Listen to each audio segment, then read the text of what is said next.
Goku और तामागामी की लड़ाई शुरू हो चुकी थी और तामागामी अपने हैमर की मदद से गोकू के ऊपर अटैक करने लगता है और तामागामी के अटैक सचमुच में काफी ज्यादा खतरनाक थे। लेकिन तामागामी के सामने भी गोकू खड़ा था जो कि अपने पावर पोल का यूज करने के साथ ही उसके ऊपर अटैक कर देता है। लेकिन तामागामी की बॉडी सचमुच में काफी ज्यादा हार्ड थी, जिस वजह से गोकू अपने पावर पोल को एक्सटेंड करने के साथ ही तामागामी के ऊपर अटैक करने लगता है। लेकिन वो तामागामी गोकू के इस अटैक को भी डॉज कर लेता है, जिस सभी के चलते वो तामागामी गोकू को भी काफी ज्यादा अच्छी टक्कर देने लगता है। लेकिन गोकू अपने दिमाग का इस्तेमाल करने के साथ ही उसकी टांगों के नीचे से निकल आता है और तामागामी के पैरों पर अटैक करने के साथ ही वो उसका बैलेंस बिगाड़ देता है।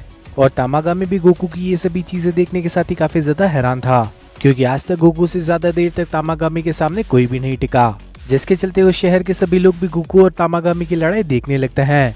और पेंजी भी गोकू की ये फाइट देखने के साथ ही काफी ज्यादा इम्प्रेस थी और सुप्रीम काय भी गोकू की तारीफ करते हुए कहने लगते कि उसे यहाँ का एनवायरनमेंट अडेप्ट करने में भी ज्यादा समय नहीं लगा। और गोकू की ताकत देखने के साथ ही अब वो तामागामी भी जरा सा सीरियस हो चुका था, जिस वजह से वो अपने हैमर की मदद से गोकू को दबाने लगता है।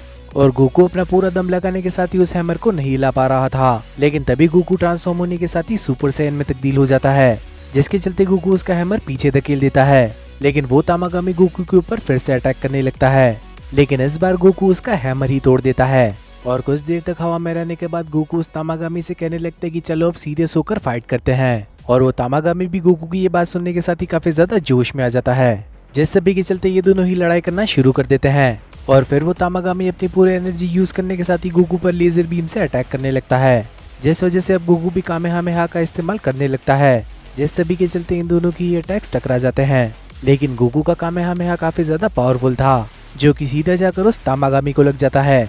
और ये चीज अपनी आंखों के सामने देखने के साथ ही उस जगह पर मौजूद सभी लोग काफी ज्यादा हैरान थे।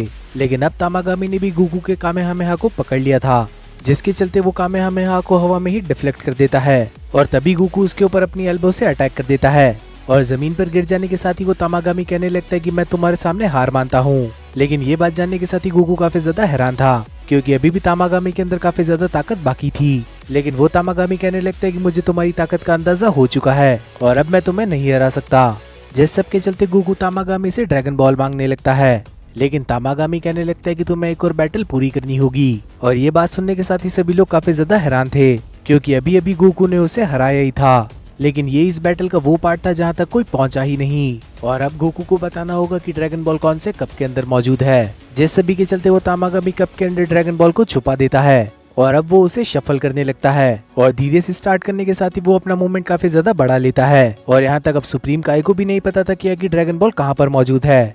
और पेंजी कहने लगती कि ये तो सरासर नाइंसाफी है, क्योंकि इस स्पीड पर तो कोई पता ही नहीं लगा सकता कि ड्रैगन बॉल कौन से कप के अंदर है, जिस सभी के चलते वो तामागामी अब कप्स को शफल करना बंद कर देता है। और वो गोकू से पूछने लगता है कि ड्रैगन बॉल कौन से कप के अंदर मौजूद है। लेकिन गोकू कहने लगता है कि वो उस जगह पर मौजूद है। लेकिन वो तामागामी कहने लगता है कि इस तरह से काम नहीं चलेगा, तुम्हें मुझे कप की तरफ इशारा करते हुए बताना होगा। लेकिन गोकू कहने लगता है कि वो ड्रैगन बॉल कप के अंदर मौजूद नहीं है, बल्कि वो उस आदमी के सर के ऊपर है। और उस आदमी के सर के ऊपर ड्रैगन बॉल देखने के साथ ही सभी लोग हैरान थे। और गोकू कहने लगता है कि शफलिंग के समय तुमने उस ड्रैगन बॉल को हवा में ही उड़ा दिया था। और गोकू के अलावा इस चीज को किसी ने भी नोटिस नहीं किया। और गोकू के मुंह से ये बात सुनने के साथ ही वो तामागामी हंसने लगता है और फाइनली वो गोकू को वो ड्रैगन बॉल दे देता है। साथ ही तामागामी अब गोकू की तारीफ भी करने लगता है और वो ये भी कहने लगता है कि तुम बाकी के दोनों तामागामी इसको भी हरा दोगे। और उस जगह पर मौजूद सभी लोग काफी ज्यादा खुश थे, क्योंकि गोकू ने वो काम कर दिखाया जो कि आज तक कोई भी नहीं कर पाया। और तभी ग्लोरियो के पास डॉक्टर रेडिन्स का कॉल आ जाता है और ग्लोरियो उसे बताने लगता है कि गोकू ने तामागामी को हरा दिया। और डॉक्टर रेडिन्स ये जानने के साथ ही काफी ज्यादा खुश थी। साथ ही उसका प्लान भी काफी ज्यादा स्मूथली आगे बढ़ रहा था। और कॉल को कट करने के साथ ही अब वो अपने असली प्लान के ऊपर काम करने लगती है, जिस सभी के चलते गोकू और बाकी के लोग उस जगह से निकल जाते हैं। और वो तामागामी कामेहामेहा की प्रैक्टिस करने लगता है। और शिप के अंदर पेंजी गोकू से कहने लगती है कि आखिर तुम इतने ज्यादा स्ट्रॉन्ग कैसे हो। लेकिन गोकू तो खाना ठूसने में लगा हुआ था, जिस सभी के चलते सुप्रीम काय ग्लोरियो से पूछने लगते कि आखिर हम कहां पर जा रहे हैं। और ग्लोरियो कहने लगता है कि हमें रॉब सामा के पास जाना होगा ताकि हम सेकंड वर्ल्ड के अंदर जा सकें। और ग्लोरियो बताने लगता है कि हम लोगों को लैंड और सी के बीच से जाना होगा ताकि हम लोग पकड़े ना जाएं। लेकिन पेंजी कहने लगती है कि हमने गोमा के आर्मी के रेडियोस खराब कर दिए थे। लेकिन ग्लोरियो कहने लगता है कि गोकू ने अभी अभी तामागामी को हराया है और ये न्यूज पूरे डीमन वर्ल्ड के अंदर आग की तरह फैल जाएगी और बाकी के लोगों ने हमें गोकू के साथ देखा है। और तभी हमें गोमा और सुप्रीम काय का भय दिखाया जाता है और ये लोग अपनी स्क्रीन के ऊपर सागा देख रहे थे। लेकिन तभी इन लोगों को वहाँ पर डॉक्टर रेडिन्स भी दिख जाती है और उसे उस जगह पर देखने के साथ ही इन लोगों के होश ही उड़ जाते हैं। और हम लोग देख पाते हैं कि जब मार्जिन बू के काफी सारे टुकड़े हो गए थे तो डॉक्टर एरिन्स ने भी एक टुकड़े को उठा लिया था और गोमा सोचने लगता है कि आखिर ये इस जगह पर कैसे पहुंच गई। शायद अबूरा ने ही इसे इस बारे में बताया होगा, लेकिन आखिर ये मार्जिन बू के उस टुकड़े का क्या करना चाहती है। जैसे सभी के चलते हमें डॉक्टर एरिन्स दिखाई जाती है जो कि कहने लगती है कि अब फाइनली समय आ चुका है और वो पहुंच जाती है एक पुरानी सी लैब के अंदर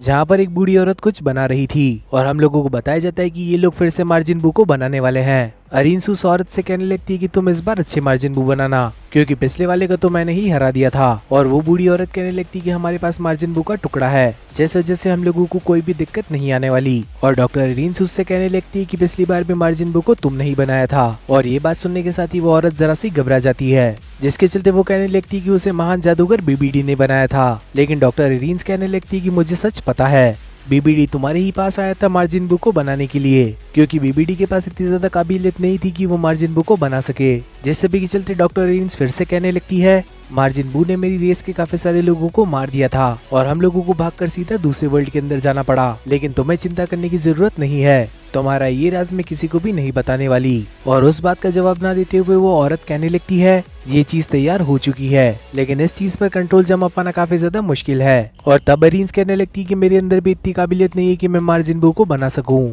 लेकिन तभी वो बूढ़ी औरत डॉक्टर एरिन्स से उसका सलाइवा मांगने लगती है। और ये बात सुनने के साथ ही डॉक्टर एरिन्स भी काफी ज्यादा कंफ्यूज थी, लेकिन वो बूढ़ी औरत कहने लगती कि इस तरह से तुम बिना बोले ही उसे अपनी इन्फॉर्मेशन दे पाओगी, जिसके चलते वो उस पॉट के अंदर अपना सलाइवा डाल देती है और फिर उस पॉट के अंदर से काफी सारी एनर्जी निकलने लगती है। फिर वो औरत कहने लगती कि गोमा सचमुच में काफी ज्यादा ताकतवर है और क्या तुम्हें सचमुच में लगता है कि तुम उसे हरा भी पाओगी। और डॉक्टर एरिन्स कहने लगती है कि इस बात की चिंता करने की तुम्हें जरूरत नहीं है, बैकअप के लिए मेरे पास प्लान भी मौजूद है, क्योंकि तब मैं यूज करूंगी ड्रैगन बॉल्स का। और ये बात सुनने के साथ ही वो बूढ़ी औरत काफी ज्यादा घबरा जाती है और वो बूढ़ी औरत डॉक्टर एरिन्स को समझाते हुए कहने लगती कि ये तो नियरली इम्पॉसिबल है। लेकिन डॉक्टर एरिन्स कहने लगती कि तुम्हारे लिए इम्पॉसिबल होगा, लेकिन मेरे कुछ साथी है जो कि ये काम कर देंगे। साथ ही उन लोगों ने एक ड्रैगन बॉल हासिल कर ली है, जिस सभी के चलते हमें वो पप्लू एलियन दिखाया जाता है। और तभी किंग उसे बताने लगता है कि गोकू ने तामागामी को हरा दिया, उन लोगों को ड्रैगन बॉल मिल चुकी है, जिस वजह से तुम्हें उसका पीछा करने की जरूरत नहीं है और आज तुम आराम से किसी भी होटल के अंदर रेस्ट कर सकते हो।